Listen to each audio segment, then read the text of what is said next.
That moment when your stomach says, I'm full, but your mind says, I still want more, can be incredibly confusing and incredibly frustrating. A lot of people that think that this moment means something is fundamentally wrong with them or that they're losing control again.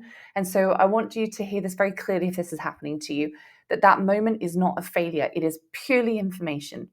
And when you know how to handle it, it can become one of the most pivotal moments in developing a healthy relationship with food. Many of my clients come to me because they feel stuck in this exact moment. So if this resonates, then I really hope this video can be helpful for you. Today, I'm going to walk you through exactly what you can do in that moment when it arises, the moment where you feel full, but you still want to keep eating. And I am not going to tell you to force yourself to stop.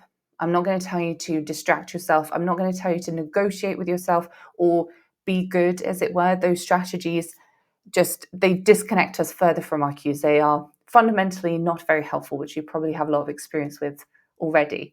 So instead, I'm going to show you how you can respond to that situation in a way that helps you to hear your hunger and satiety cues, helps them to get stronger, helps to make your urges make more sense, and ultimately helps you to build more trust with yourself, not fear.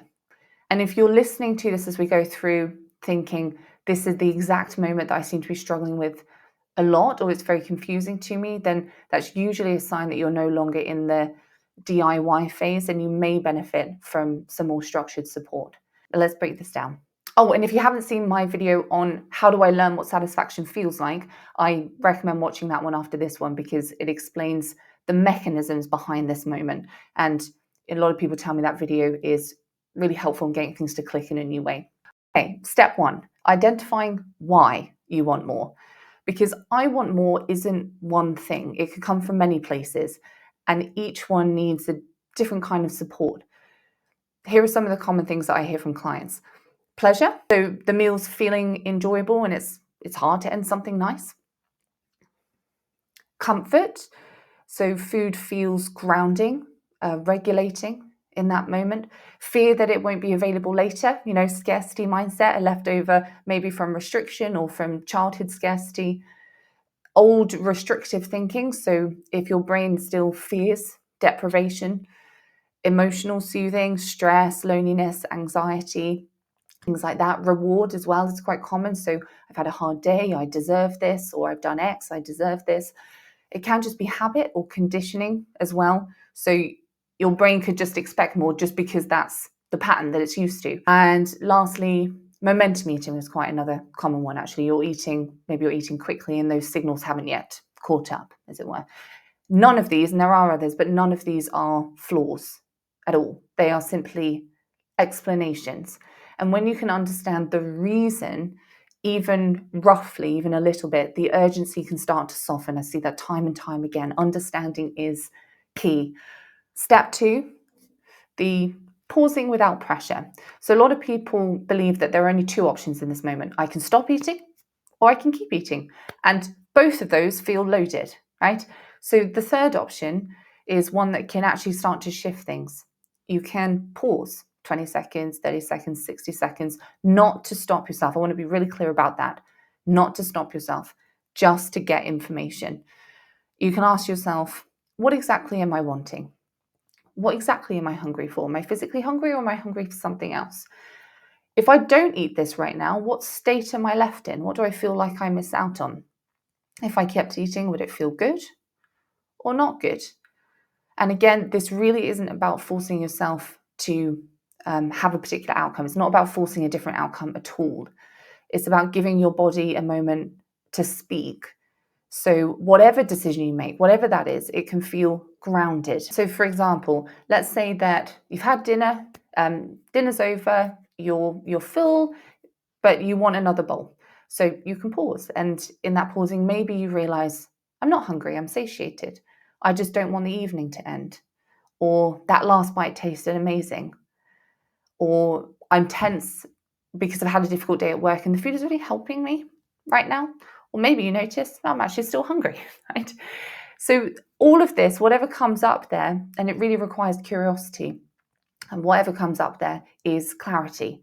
And clarity is what builds intuition. You don't need more rules, you don't need more force. this brings me nicely on to step number 3, which is permission is key in all of this. The intensity of this moment almost always comes from pressure.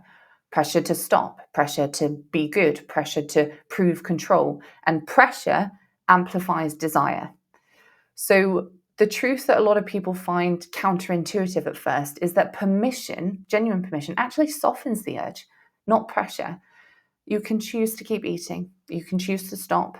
Both are allowed, both are safe, both are part of this process. And when that pressure drops, and I know it's not an easy thing to just be like, okay, I'm going to give myself permission, but I'm just speaking through it conceptually at this point.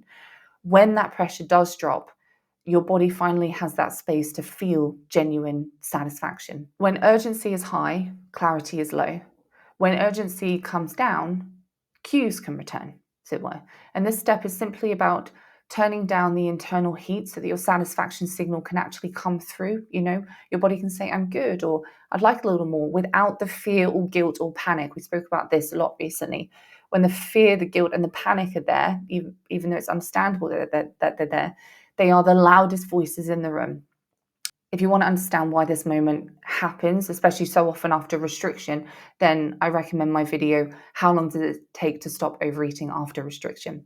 Because it can give a lot of the missing context that people usually need. And if this moment feels overwhelming or confusing to navigate on your own, and you want a structured, compassionate way to retrain your appetite and reduce the urgency around food, then I'd love to support you.